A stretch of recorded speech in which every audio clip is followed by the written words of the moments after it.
Hi all, today I'm making an instructional video on how to splice together electrical wires.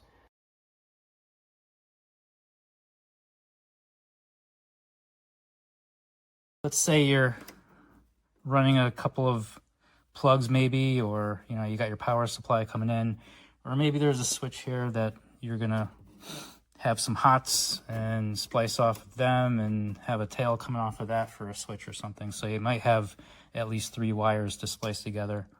What I do, so I'm gonna point the wires into the direction that I'm gonna be working. So you're not gonna be working out here straight out.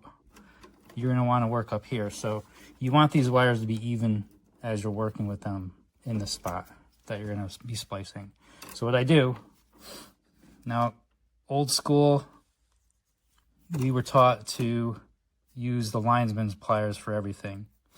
So I'm used to stripping the wire, so you gouge that plastic a little bit, give it a tug. I'll do that slower. So give it enough, see how much the wire is sticking out to work with. I'm not cutting down on it. I just gave it a little divot there, right? Now I'm using my thumb to push out and I'm pulling with my other fingers. I'm not closing that plier all the way down, but I'm using it to grab it and pull out. Okay, do that. I'm going to also talk about for a minute the available wire strippers that are out there, just to show you how they work and talk about the differences between the metric and the AWG. I have a metric. I don't use this often, but as you can see, it's got metric numbers here. It does not have the American wire gauge numbers like 14, 12. So with this, I'm going to demonstrate on a 14. I'm going to use the 1.5 because the 2.5, it's probably a little too dull or something. It could work, but it didn't do a very good job. But this is how you would do if you bought your own wire stripper. So this will gouge into the insulation. It should not nick the wire if it's the right size, and then you proceed to pull it off. They also have automatic wire strippers, which I don't have, which is like it clamps down onto the insulation, cuts into it, and it pulls for you at the same time. So you're basically pulling a pair of pliers and it's gonna flip that insulation off for you. You can also buy one of those if you wish. Do that last one. Boom. Some people might be more comfortable with actual strippers, but we were taught to run around with little tools as possible. You don't have to switch back and forth, and it gets the job done once you get used to it. So now I have my wires stripped. I have 3 14 wires here. Now what I want to do, as I said, I'm pointing them the direction I'm working. So it helps if you strip these in that same way so that they're lining up together. Because if you're stripping them out here and then you come up here, one might be down, way down here, one might be up here, and it's going to make a mess.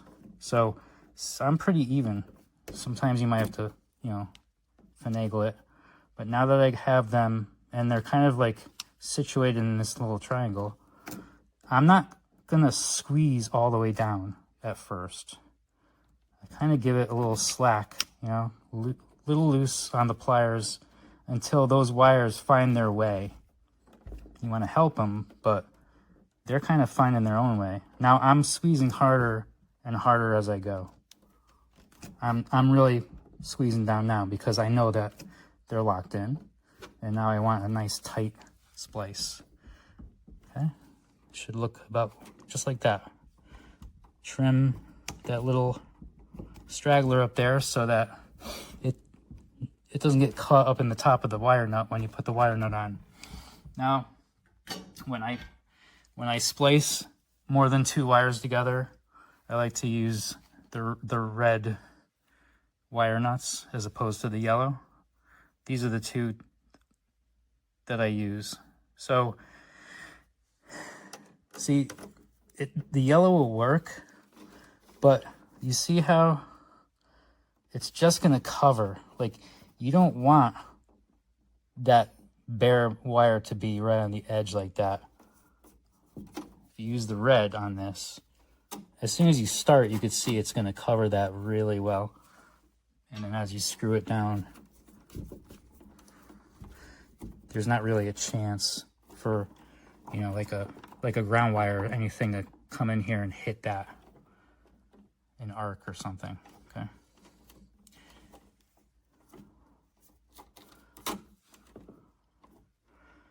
So yeah, that's the way you always want to work with dead wires. You don't want the power to be on. Make sure your breaker's off.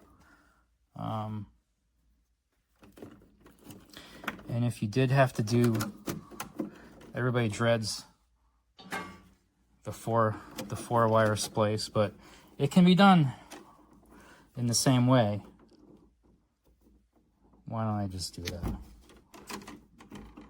that? So I'm you know, pretty quick at it now. I've been doing it for a while, but you find your way. You know, if you have to practice making that little divot or something, by all means. All right. So it's like you're trying to round up the cats here, but once you have your insulation pretty lined up, again, use the same finesse. You kind of go loose for a little bit. Now that they're falling in, I'm gonna batten down the hatches here and really squeeze. And I got a pretty decent splice. Get the excess off the end. Make sure that's nice and tight at the end afterwards. And there I have it. All right. If you enjoyed the video, if it helped you, give me a like or subscribe, and I'll make more. Thank you.